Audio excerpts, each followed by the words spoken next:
The Tampa Bay Buccaneers are not supposed to look like this, but here they are, undefeated and punching above every expectation. 3 games in, they have already shown that they can win in ways nobody thought possible. Every week, a new name steps up, every quarter feels like another test of resilience, and somehow, the results keep piling in their favor. Fans and critics alike are starting to wonder, is this team quietly turning into something much bigger than we all expected? The offense is at the center of this surprise. Emeka Egbuka is playing like a seasoned star instead of a rookie. Sterling Shepard looks like a veteran with fresh legs, and Baker Mayfield is finally delivering the steady hand this team has needed since Tom Brady retired. What makes this so fascinating is how quickly the identity of this offense has shifted. Tampa is not winning with one star carrying the load. They are winning because everyone is buying into the same script. That's the part nobody saw coming, and it might be the reason this team is not just winning, but staying in control even when things get messy. But here's where the story takes a sharp turn. The Buccaneers have already lost one of their most reliable weapons in Mike Evans, and the question now is whether this sudden offensive chemistry can hold up under the weight of injuries. With Evans sidelined, the depth of this roster will be pushed to its absolute limit, and that is where the season's true test begins. Can Tampa keep the engine running without its longest-standing star, or will this be the moment where the cracks finally show? That is where the next part of this story begins. But before we get into that, hit that like and subscribe button for more Bucs and all the NFL content. Let's aim for 200 likes on this video. Tampa Bay Buccaneers just flipped their plan on offense, and defenses are already scrambling to adjust. The top corner is sliding toward Emeka Egbuka, brackets are showing early, and safeties are creeping down to choke the quick game. Tampa answers with fast motion, bunch releases, and timing routes that steal space before the jam. The goal is simple: move the chains without tipping where the ball is going, keep the tempo high, and force tired legs in the fourth quarter. Roles are shifting by the snap. Egbuka takes the toughest matchup and still wins with sharp stems and strong hands. Rookie patience with veteran polish. Sterling Shepard becomes the fixer, settling in soft spots and bailing out third and medium. Ryan Miller stretches the field outside while Tez Johnson gets touches in stride to stress pursuit angles. Tight ends matter more now, with Cade Otton chipping, then slipping into the seam, and Payne Durham owning the red zone boxouts. The backs carry a bigger load in protection and timing screens, and Rachaad White's pass block work has real value. That 79.3 grade pairs with smart pickups that save drives, while his total grade sat at 69.2 in a grind of a game. Losing Ko Kieft changes the heavy sets, so Tampa leans on formation variety and quick snaps to keep the front seven guessing. All of it only works if the quarterback controls the storm. Protections need clean calls, eyes must beat the blitz, and throws have to arrive on time. Baker Mayfield has been calm, using his legs to reset the pocket and trusting rhythm over hero ball. The next question writes itself: can Baker turn this patchwork offense into a weekly plan that wins on purpose, not just in moments? That is where the story heads now. The Tampa Bay Buccaneers just handed the keys to Baker Mayfield, and he is driving this story into a place nobody predicted. The pressure hits, the pocket shifts, the clock is ticking, and he still finds the throw that stings a defense. It feels less like a hot streak and more like a quarterback who has finally found his voice in the huddle and on the sideline. The twist is simple. The calm you see is not luck, it is control. Look at how the results line up with the tape. Baker ranks at an 83.9 overall with an 80.9 in the passing game, and the timing pops on film. He is changing protections with purpose, snapping through reads, and using quick feet to reset angles without panic. The ball comes out on rhythm to the first window, or he holds long enough to open a second window, and either choice looks deliberate. When the rush gets home, he will take the free yards and slide, not force a hero play. That blend of poise and edge is the part nobody was expecting to last. Now the question that raises the stakes: what happens when a quarterback playing this clean is paired with a defense that squeezes the field and steals possessions? If Baker keeps stacking smart drives and the other side keeps taking air out of games, the shape of every Sunday changes. That is where the focus shifts next: the defense that turns close games into Tampa time.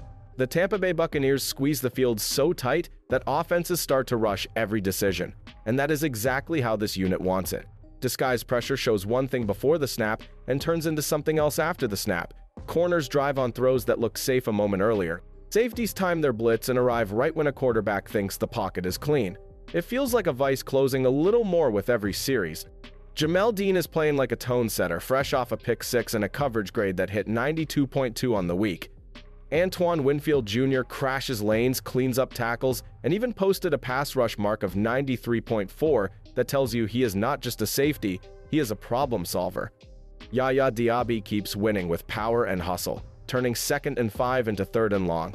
The front makes you one-dimensional, and the proof is simple. Opponents have failed to reach 100 rushing yards in 11 straight games, which forces risky throws right into the teeth of the coverage. Here is why that matters now. When a defense controls tempo this well, one snap can still flip a result if the details go unnoticed. A tiny bit of contact, a missed flag, a moment that should change the scoreboard can slip by in real time. The next part of the story opens that door and slows it all down, because a single special teams play almost rewrote the week. The Tampa Bay Buccaneers watched a touchdown stand that should have vanished the moment the replay rolled.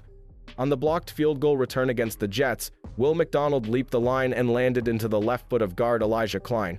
Any contact with the line on that move turns it into a foul. That tiny touch kept the score on the board and almost flipped the entire day. Slow the moment down and the picture gets clear.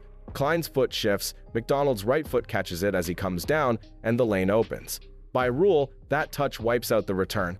Scoring plays go to review, which is why this one stings. If fans can spot the contact on the All-22, it is fair to ask how the crew missed it in the booth and on the field. No blame, just the truth of what the tape shows. Now think about the ripple. Take those points away and the clock, the field, and the pressure all change. Tampa likely plays the final minutes with control, not chaos. That is how thin the margins are. One snap, one call, one season-tilting detail.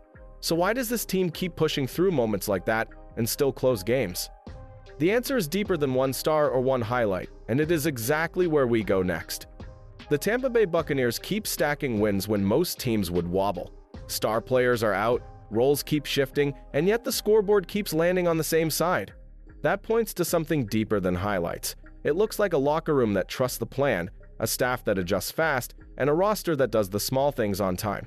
The surprise is not the splash plays. It is the steady work that turns tense fourth quarters into calm finishes. Fresh names are holding the rope. Greg Gaines and rookie Elijah Roberts ate snaps in the trenches and kept the rush lanes clean. Jacob Parrish flashed on pressure with an 83.2 pass rush mark that fit right into the defensive tempo. Special teams found a pulse when Chase McLaughlin jumped to an 83.8 field goal grade after a rough start, the kind of bounce that saves a tight game. Coverage units are still being tuned, but the effort is clear, and coaches are finding the right mix without losing control of field position. Now the real measuring stick walks into the picture. The Eagles bring power on the line, speed at receiver, and a quarterback who can turn a clean rush into a broken play in seconds. The mystery is simple and heavy. Does this new version of Tampa hold its shape when the pace spikes, or does the fight look different against a team built to stress every rule? That is the next step in this story.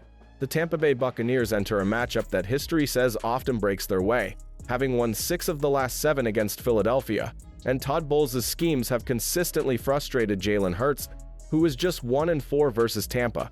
Saquon Barkley has yet to score a rushing touchdown against this defense, while A.J. Brown looms as the biggest threat who can change momentum in a single quarter.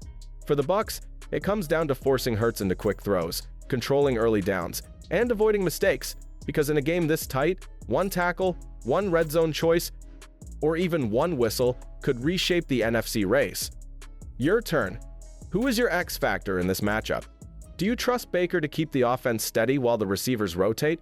Which defender should get the first pressure call on Jalen Hurts? Drop your pick for the final score and tell me which detail you think decides it. If you enjoyed this breakdown, tap like and share your take so more Bucs fans can jump in.